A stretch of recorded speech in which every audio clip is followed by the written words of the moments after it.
Welcome back to the channel. My name's Ardil and today's video is all about this Aston Martin Vanquish that we're adding in a dash camera solution for.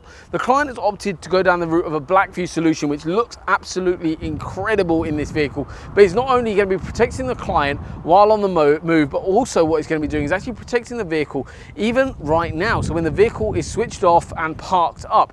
Reason why that is because we've added in a separate battery system.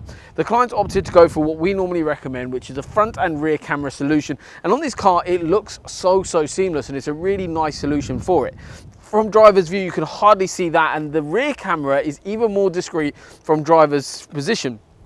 When you're sat there, you can literally hardly tell that either one of them are there, and then the battery is really professionally and neatly installed, hidden away, out of sight, out of mind, but knowing that you've got that added extra protection when the vehicle is parked up. So we'll put all the spec of the camera systems down below, but you can head over to our website to grab more information on the actual cameras themselves. If you're interested in having this camera solution or a similar one added onto your Aston Martin, feel free to reach out to us. We're working on 3 Astons at the moment in our workshop. We do a hell of a lot of them, and it is just an absolute privilege and honor to do this day in, day out.